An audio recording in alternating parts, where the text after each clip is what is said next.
Greetings and welcome, everyone. I'm Dragon Mama. I'm a teacher, healer, I'm a raw vegan, and I love helping people find themselves. And the name of this thing that we're doing today is called My Soul's First Name. All right. And so by the end of this, you're going to have a first name for your soul. And probably you were wondering, like, what in the world is the first name for my soul, right? So let's talk about some like common sense and like common ground that we can all kind of start from. And then, we're going to have a little discussion. Then I'm going to guide you into a meditative experience where you can find this soul's first name. Sound good? Okay. So if we look around here, we see like the trees and the grass and the people and the bunnies and the dogs, and we can all agree that everything came from something, right? And if we like reverse engineer the universe, we can probably, or whatever you think is the universe, and we don't all have to agree on like what God is, whether it's source or the creator, but we can clearly see that everything came from some one thing. Do we all at least agree that? Kind of? Yes? Okay.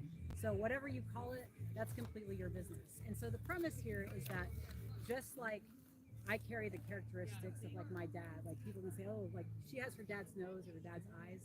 We also carry characteristics of God or source or the creator. And from this point forward, I'm going to call it God. And I hope that doesn't offend anyone. If you don't like that word, because I've gotten through phases where I don't like the word God too, you can call it whatever you want. Like the all-seeing eye, the source, the creator, the one, whatever it is you want to call it. But just like you have characteristics of like your mom or your dad, we all have characteristics of God. We all agree on that too. We all have godliness about us. And so the thing is that, um, well, we don't all have all of God's traits, right? Because God is like so many levels above us, right? There are so many people and so many animals, and it's been passed down so many times. But we have some of the godly traits. And my belief is that every single person, in my findings, is that every single person has exactly one godly trait that is like their soul's essence. It's like what you are the best of. And like I feel like a lot of people try to be so many things. Like people try to be like kind and compassionate and inspiring and creative. But the bottom line is that not everybody is everything. And what I found from my over 12 years in the spiritual, emotional coach and self-help industry is that if you try to live by the one part of your soul's essence, then all the other things come naturally. All right. So I'm going to give you an example. My soul's first name is inspiration. And people are always coming up to me and they're always saying, like, Dragon Mama, you're such an inspiration. Like, if you look under my Facebook post, people always say, you're such an inspiring person. And I wake up every single day and all I try to do is things that inspire other people. And I'm going to be really honest. I'm not naturally the most nurturing person. I'm not natural. Like if you show me someone who's bleeding, I'm gonna be like kind of like ah. But if you give me somebody's like emotional problems or put me, no matter what somebody's been through, I can deal with that. But like the blood and the nurturing, I'm kind of weird about that stuff. I'm gonna be honest about something else. Compassion, like the highest level of compassion, is not something that always came really, really naturally to me. Like I see that empathy is something where you can understand what other people are going through, and compassion is like when you actually care. And it's actually taken me years of practice to care because I understand energy and I understand that everybody kind of creates their own reality with their thoughts and their emotions and their experience. So for a lot of times I was a little cold to compassion. But through living by my soul's first name, which is learning to inspire other people, I've actually learned to become a more compassionate creature because I focus on what I'm good at and what my soul's essence is. And so this has become a huge part of what I lead other people to do as well, is to figure out what is your soul's essence. I also call this your primordial essence. And so if you're willing, I'd like to guide you through a meditative process to help you discover what this one word is for you. You guys down? Yes. Okay, let's do it. And by the way, this is a script that I've developed, I've fine-tuned, and I've been using, and actually over probably like between 15 and 20,000 people across the world in my 17 trips to China and 9 other countries have experienced this. I've done this in large rooms with hundreds of people. I've done it online. I've done it virtually. And I'm doing small groups like this as well. I'm happy to share with you guys. So are we ready to discover our soul's first name? Okay. So is okay. All right. Let your breath settle. Breathe in through your nose. A couple deep clearing breaths out through your mouth. If you practice Ujjayi breathing, you can activate that as well. And an Ujjayi breath is like the yoga breath. In through the nose, and you can whisper that breath out the back of your throat like a ha sound. And you can keep that breath active throughout the duration of this guided exercise. And start to feel like your breath is settling like sacred dust after creation. Allow everything that you think that you are, your name, your story, your mistakes, your roles, let all of that fall away like cracked shells that once held you but no longer fit. Just let it all fall away.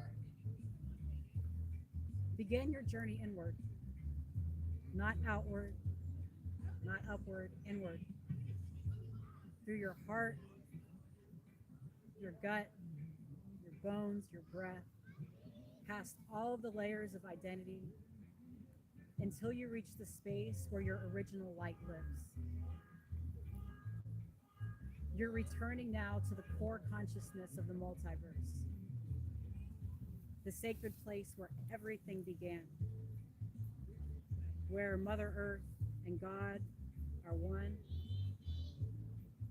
where the all that is rests as one vast infinite intelligence before it ever decided to become you. Here is the space where God exists as absolutely everything, not just stars and planets, but fear, love, rage, joy, death, rebirth, silence, explosion, all of it. God is not just good, but God is totality. And from that totality, there came a desire to experience itself in pieces. And so the divine shattered itself into infinite sparks. Each spark, a fragment of God, each spark sent out to become something new. One of those sparks was you. You're a small God, call it a little g, having a human experience. A single ray from the sun. You are not the sun, but you are made of its light. And just like a child carries something from their parent, you carry something from the source that made you you. You carry one trait of godliness so strongly, so purely, so unmistakably, it reveals who you are at your essence. You see, godliness is made of all the highest traits: compassion, truth, inspiration, creativity, beauty, joy, stillness, justice, patience, vision, wisdom, love. God has them all. You are given one to carry boldly and humbly as your soul's signature. You are not made to be everything. You're made to be exactly you, to live your life through the one godly trait that shines the brightest within you. And when you live from that place, and when you honor it, speak from it, serve through it, you become a mirror of the divine. So now, I want you to meet your original light, the part of you that never died, never changed, and never stopped glowing. It may appear to you as a glowing form, a sphere, a flame, a shape, a sound, a presence. As it starts to come to you, I want you to look at it, feel it. Ask yourself, what does it look like? What color is it? Does it move, hum, radiate, pulse? Can you smell it? Can you feel its texture? Can you sense its emotion? And for a lot of people, you can identify it as an element. And I want to pause here and say this, and I'm going to pause and let you guys play with this idea for a moment. You don't have to identify with the element from your birth chart. My birth chart gives me an earth sign, but I identify as a fire sign. When I close my eyes and connect to my light, I see a raging ball of fire, and that is me. That is Dragon Mama, a raging ball of fire. So I want to pause for a moment and allow you to just see yourself as light. And don't force the name of your soul to come yet, but just see your original essence. Is it fiery? Is it watery? Is it earthy? Is it windy? Is it a combination of all those? Is it a crystal? Is it glowing? What are you? I'm going to pause for just a moment and let you sit in this energy before I continue. Continue to breathe. If you have your Ujjayi breath going, continue to breathe in your nose.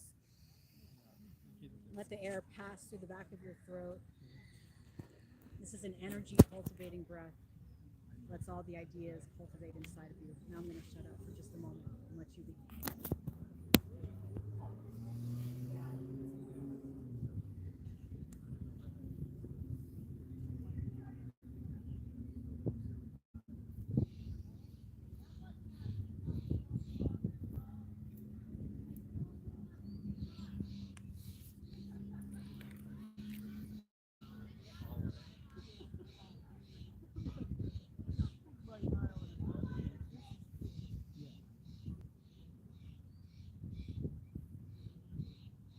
I want you to ask the light a question. What is my soul's first name? What's the godly trait that I was sent here to express? One trait. Let the word come. Let it whisper. Let it rise from inside of you. Not from the world, but from within. This word that's coming is not just symbolic. It's your truest essence. It's the thing people already see in you, even when you can't see it in yourself. It's the thing they say when they compliment you without trying. You're so creative. You're so inspiring. You're so grounding. You're so joyful. It's the thing that comes naturally. It's the way your soul breathes when it's not being interrupted. The trait you don't have to work for. The energy that flows from you without effort. And here's the key. When you focus on this one thing, the rest of your life aligns. When you honor this single divine trait, the other traits fall into harmony. You become more confident, more magnetic, more peaceful. Not because you're forcing balance, but because you're finally living from your center. I want to pause for about 60 seconds to let you breathe. Keep your eyes closed. Allow a single word that describes who you truly are naturally to come to you. Some people are naturally creative. Some are naturally kind, naturally joyful. And through this one word, and through your expression of this one word, you can embody your soul's true essence. You become the true you. And then everything else just flows naturally. So breathe. And when the word comes, with your eyes still closed, just raise your hand gently so I can know that you've arrived at that word.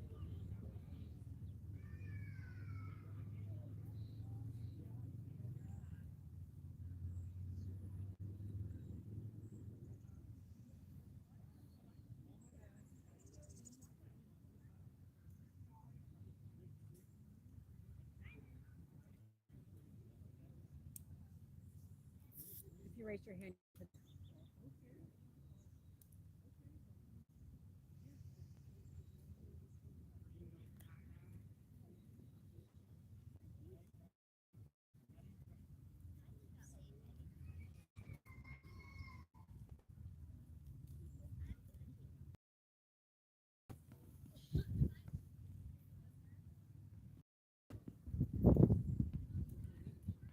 raise your hand if you need a few. I will allow. The rest of you can continue to breathe and play with your soul's light. It's a beautiful place to be.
By the way, this is part one of this meditative exercise. The part part two, I'm going to lead you through also, because I have to teach you a practical way for how to apply this new wisdom that you've inherited from your soul today. So I have to do that as well. Have the two of you arrived at your soul's name yet? Kind of. Did you find it? I know what it's about, but I just don't have the word for it. Hold on to that. It may still come. It may still come. Are you okay if I continue? Yeah. Okay. So keep your eyes closed. Keep your eyes closed. I want to take you on another trip back into time. But this time, I want to take you into a trip back into the days of the caveman. Now, picture this: caveman, cavewoman, no electricity, no like fancy shelter, no running water, no plumbing, no technology at all. They're just living in caves. And modern man live a very different life.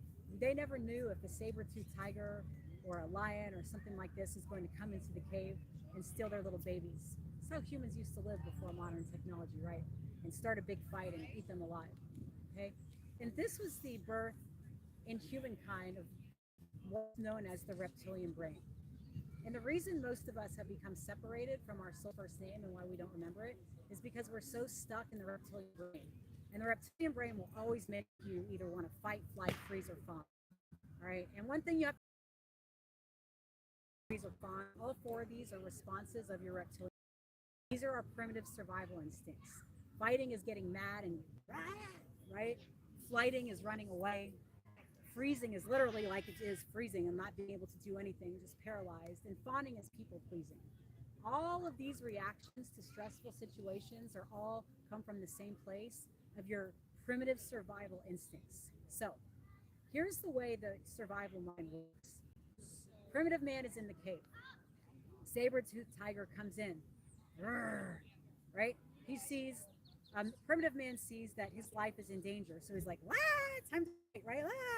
And so immediately his brain says, danger, danger, danger, danger, danger. And his body starts producing a lot of adrenaline. And so while his body produces a lot of adrenaline, he has a lot of superhuman strength to run really fast, grab his baby and his wife, throw it over his neck, and get away before the tiger can eat all of them. Okay? This is what adrenaline and the reptilian brain were made for. Saving your life in a life-threatening situation. Now, fast forward to modern day. Alarm clock goes off. I'm late. Body's making adrenaline. Stuck in traffic. Body's making adrenaline. Every single thing that happens in modern day now, people tend to have this fight, flight, freeze, or fawn reaction. And our bodies are constantly making adrenaline. And so every time you make adrenaline, something called your vibrational frequency, which most of you know what that is, right? Your vibrational frequency goes down, and then your frequency has to come back up again. And so most people who are at a spiritual place like this are always on a journey of like, I want to have a high frequency. I want to raise my frequency. But if you're constantly living in fight, flight, freeze, or fawn, your frequency is constantly going down and up and down and up and down and up, and it's never going up permanently. All right. And this is because you're stuck in what's called the reptilian brain, and you're not living through your primordial essence or your soul's first name. So here's how we put these two concepts together. Your reptilian brain, every time you think you have a problem, you're stressed about money, you're having an argument with someone, you're stuck in traffic, whatever it is that you're like the caveman in the cave, all right, here's what you're really supposed to ask yourself. One very important question. Am I dying? Am I dying? Because the truth of the matter is this. If you're not dying and you don't need to call 911 as if it's an emergency, right, you're actually not having a real problem. All right, what you're facing is an obstacle. And so here's where these two concepts get bridged together. Anytime you feel your brain going, you ask yourself, am I dying? The answer is yes. Stop everything you're doing, call 911, go to the hospital and get evaluated by a medical professional. If the answer is no, you tell yourself this 3 times. No problem, no problem, no problem. Because you're not dying, right? It's not a problem.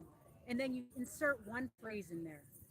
I am, insert your soul's first name. So when I'm having a problem, am I dying? No, no problem, no problem, no problem. I am an inspiration. And so in that moment, I have to figure out what can I do that's inspirational. Maybe your soul's first name is creativity. No problem, no problem, no problem. I am creative. You can find a creative way to get out of your problem. And so what we have to learn to do as humans is replace our fight, flight, freeze, fawn tendencies with our soul's essence. And then more and more and more through the course of our day, through the course of our week and month and year and life, we'll learn to embody what we call our soul's first name. And that, my friends, is the essence of what I came here to teach you. So that is the very, very short version of it. I actually teach workshops about this that go on for days and days and days. I kind of condensed it into an hour. But I would love to hear some of your shares or feedback or what you received as your soul's first name. My soul's first name is transformation. I love that. So like in your fight, flight, freeze, fawn moments, you can transform yourself from this point forward. Who else? It started as like dance, and then it was like movement, and now it's more like expression.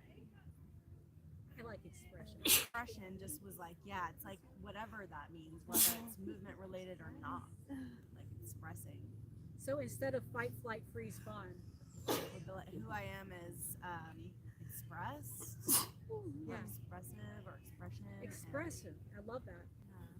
It's communicative, and you're Yeah. expressing yourself right now. Like And then like being with whoever else that needs to be expressed, like whatever they're dealing with. and that's who you have to become instead of your fight, flight, freeze, fawn. Who else? Not to call anybody out. Yes, I am celebration. I love that.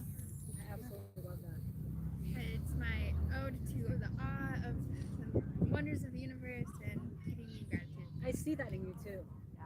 So whenever you're fight, flighting, freezing, or fawning, remember you're here to celebrate. Yes. It feels like it keeps moving, like it's like been a lot of words that I've been having through. Like, but the first one that came through was encompass, which maybe is why I feel all these different Yeah, things. Like encompass. You're encompassing. I'm a lot of things. encompassing. So I think that kind of encompasses all the words that came through. Oh, I like that though. So when you're fight, flight, freeze, or fawning, encompass positivity. Yeah. Encompass other things. It's like I can draw, like, yeah, I feel like or like another one, but like it was more conceptual things that came through, like tapped in, or like, I don't know, like, yeah, encompass feels like a good word for all of it, I guess. I love it. that actually helps me because I think that's the word that works for me Yeah. too. Because I was like inclusive, friendly. I was like the opposite of rejection and judgment. But yeah, acceptance. I like inclusive. Yeah, inclusive was a word that came up. Hold was another one. Which one? Hold. Yeah, hold. I really resonate with your words. And I I feel like also thought of movement, so it's like, yeah. yeah. And once you realize that you can just wake up every day and be that one thing, you don't have to put so much pressure on yourself for the things that you're not, which is something that I struggle with a lot. As a healer and as a human being, is trying to be so many things. I'm a Virgo, so I'm a perfectionist, and I'm really hard on myself. So this is something that's helped me a lot too. I just wake up every day and try to do as many inspirational things as I can. So, does anyone have any questions? Yeah. Oh no, I was just saying. I think my soul name is Giving, even though there's also a lot of people that you know, and remember that everybody have and when they also have an idea is like we need to call each other our best trait and not our worst trait. A lot of times we try to maybe call each other the worst thing That's we so ever true. the worst thing that we ever did, and not the best thing we are capable of doing. Yeah, I hear you. Well, we're our own worst critics. Yeah, You're your own worst critic. So, and instead of like, oh, I'm, you always sometimes you're like, I'm, you want to call yourself the worst thing or the worst, or define yourself as the worst thing that you ever done. It's like, no, you are you also have so much to give to this world, and you be to give the best. I love that. You know, That addition to it. um, And that's true too, because we are mean and nasty to each other. And we do always point out people's worst traits instead of the best ones. Love that. Anyone else have any questions? Are you teaching a workshop in June? I am. So that's the next thing I was going to talk about. Is wherever this came from. This is a really small based sample of what I do. Like I told you guys, I'm a raw vegan. This is Becky. She's my partner in this event. She's also a wellness coach and a chef, a plant-based chef. And we're hosting this retreat where we're going to be doing a lot of exercises like this, but it's for women only. But you can have one anyway. Out in nature in Sunny Valley. And At it's the a resort? beautiful piece of sacred land. What? Is it at the resort? Yeah, it's at the resort. But there's only room for 10 people, 12 people. So it's going to be very private. We're going to be serving only raw foods like juices and fasting. So, it's an experience to come and like connect with nature and detox. I'm also going to be bringing a bunch of mushrooms out there and some DMT as well. So if anyone's interested in doing, talking to the land, connecting with the earth, taking plant medicine. Enjoying fresh juices. I'm coming up with all kinds of recipes. I just got a commercial size juicer. So if you want to experience what that's like to just live off of juice for a day, which is a really beautiful experience if you've never done it before. I just did 40 days. She guided me through 40 days of just green juice. It was absolutely an amazing experience. And we are so excited to share that with more people.